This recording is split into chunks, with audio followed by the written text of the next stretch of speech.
motor. But all the whole local government in Rivers State have went and produced so many tickets. Not just only that, sticker everywhere.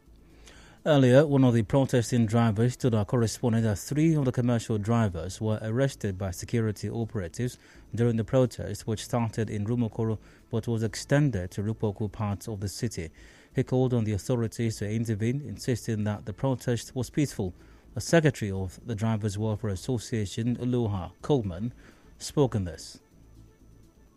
Most of them are not even recognized in that area. So somebody will just put on apron and they come out to the road and they start harassing drivers. So for me, I am saying that from now, that there shall be no more weak task force as well as that of National Union, because they are a kind of interwoven. They work together. They work together in order to do they frustrate drivers. They have sent many drivers to village. You understand? When they meet you 2 times, they don't even require a token. It's just huge amount of money. Right. So because of that, you just plan to go home. You plan to go back to village. And the Central Community Development Committee Chairman of Alu Community in the Koredoko Government Area of Rivers State, Stanley Oji, has dismissed an online report that a young man was lynched in the community for stealing. Oji, in an interview with our correspondent, described the information as fake news. While condemning extrajudicial killings, he said the people of Alu community are hospitable. I would just advise that in this era, 21st era of social media, there's so much falsehood out there. People should try and verify when they hear issues about not just Alu, any committee for that matter, before they go and begin to peddle it. Alu people are peaceful and hospitable, and we do not take laws into our hands. From my findings, nobody was killed anywhere in Alu over the weekend. For not just killing, for any other matter whatsoever. Alu is very peaceful, and no event occurred over the weekend that should warrant such negative press. They should disregard such information. It's just one of these things that will not see social media. As you may know, an online reporter claimed that a young man was beaten to death in the Alu community for alleged stealing. Political analyst Dayton Harry says the recent attention the Igbo community in Rivers State is getting from political parties and their candidates is due to the impact made by the Labour Party presidential candidate Peter Obi. Dr. Harry told correspondent Soibi Ruwari that the situation is not new in the political landscape of the state. He said every political party is feeding on the grievances of the outcome of the presidential election in the state. The Igbos are in focus because of the obedient factor. They believe that Rivers State, the obedient group did not win because the party in power worked against them. People votes counted, not even only the Igbos, Yorubas, the Hausas, and other resident communities. The different parties are engaging them, soliciting for their vote. I don't really see it like the Igbos are the new political bride, but they are always being in the political calculation of the various parties to get a stable number of votes. Recall that recently the PDP, APC and SDP have been holding series of meetings with the Igbo community in Rivers State with different campaign promises. And still with politics, Labour Party presidential candidate Peter Obi says he garnered over 50% of votes from Rivers State but was cheated out during the February 25 election. Obi said this while responding to questions on the Rise television. He said Governor Nyesom Wike worked against his presidential ambition.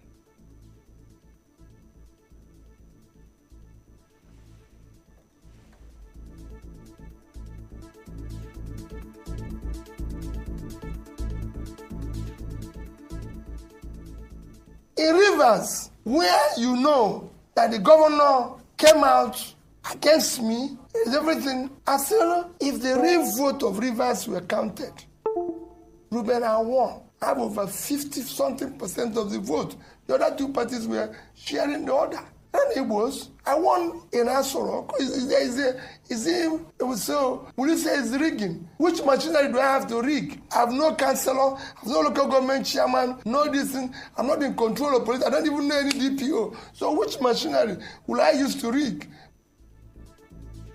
An INEC chairman, Professor Mahmoud Yakubu, today assured the Labour Party's legal team that the Commission will provide all the documents it requested to prosecute its case. He said INEC has nothing to hide. He said they are meeting with resident electoral commissioners today and will discuss how other documents at the state level could also be made available to the legal team speedily. The Labour Party's legal team was at the INEC headquarters to discuss modalities for obtaining the documents. And in River State, Civil Society Organization has called on the Commissioner of Police and INEC Rec to commence immediate prosecution of electoral offenders before and during the presidential and National Assembly elections in River State. The PRO of the organization, Solomon Lennon, spoke with our correspondent. For 7 years plus, this governor understood that the civil society had promised in the past but failed, only to come at the twilight of his administration now to try to use this same employment to play politics. And we begin to wonder why the leaders of Rivers State time and time again will use the sufferings, the pains, the hunger, the poverty of the people to play politics without care. And the appeal court has reserved judgment on the Osun State governorship appeal filed by Governor Ademola Adeleke. Adeleke had on February 9th appealed the judgment of the Osun State Governorship Tribunal, which nullified his election. The tribunal ruled in favor of the former governor of the state, Gboyega Oyetola, but Adeleke swiftly rejected the ruling and filed an appeal before the Akure Division of the Court of Appeal. Now, still in major news on Nigeria Info and Port Harcourt, and still ahead, death toll in last Friday's pipeline explosion in Rumekpe community in Hemoha rises. Do stay tuned. SDP na the party.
correspondent Emeka Otuka. Yeah, absolutely. The death toll increased 15 to about 20 now. Because some of those who had burns, had first degree burns, some died while on arrival at the hospital. So the death toll is about 20. I don't know who is taking care of them. I will not devote my scarce resource in going to treat those who were burnt while committing crime. I will not do that. Like the lawyers will say, volunteer non fit to injury. If you volunteer yourself, whatever you find, you are responsible. A council boss who also revealed that Shell Petroleum Development Company of Nigeria, SPDC, has put out the fire, expressed regret that some youths have vandalized another section of the pipeline with a view to scoop crude oil. He, however, warned the youths of Rumik Bay against the destruction of government critical assets. Eventually, Shell came and clamped the place, put up the fire, and I hear they are carrying out remedial works in order to stop the flow of crude from the pipeline, which means they've done clamping. But regrettably, some disgruntled youths of the community have gone ahead to start digging another area with a view to scooping crude from the place. I have used every opportunity available to me to dissuade my people from that unwholesome.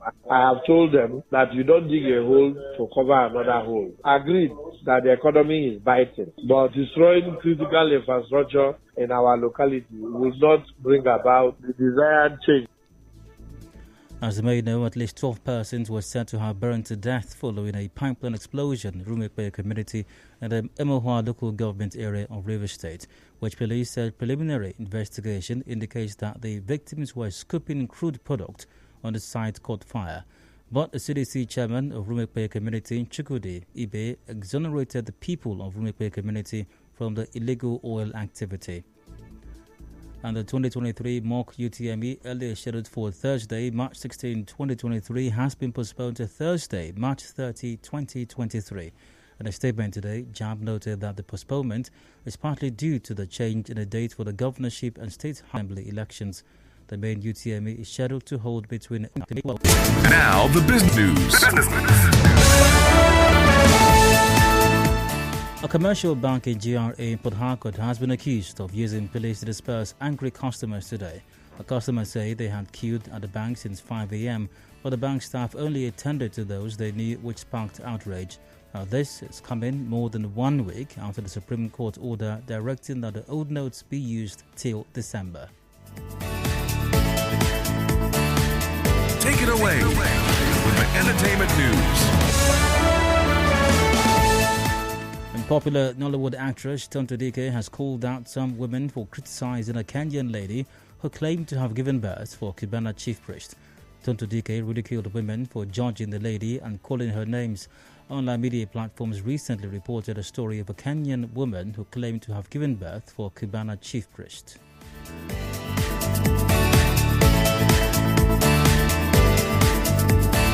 And now, updates on the sports news. The Nigeria Football Federation has expressed deep sorrow over the death of former Nigeria defender and head coach of the Super Falcons, Ismaila Mabo. The NFL described Mabo as an accomplished trainer of trainers in the Nigeria football fraternity. Mabo died in the early hours of Monday after a protracted illness and was 80 years old. And now, we'll bring you news from around the world. 8 groups and officials in Malawi say at least 60 people have died as a result of the destruction caused by Tropical Storm Freddy. Mobile phone footage shows homes with their roofs torn off and extremely dangerous fast-blowing water in urban areas. The storm struck Mozambique as a cyclone on Sunday for the second time in less than a month. And that's it. On the news this evening, you heard taxi drivers in Port Harcourt today protested over alleged killing of colleague by task force official. Labour Party presidential candidate Peter Obi has accused Governor Wike of working against his presidential ambition. Civil society organisation in Rivers State has called for the immediate prosecution of electoral offenders. Appeal Court has reserved judgment in Osun State governorship appeal. And that's told in last Friday's pipeline explosion in Rumik Bay community in Emohua has risen to 12 from 20. On the foreign scene, tropical storm kills at least 60 people in Mozambique. And that was the news edited by Onyekachi Nwosu. Rain showers expected in Port Harcourt this evening. And do remember that peace is the path to the prosperity of a nation. Let peace reign. Well, thanks for listening. I'm Ade Dayo, Ilu Shakin. Good evening.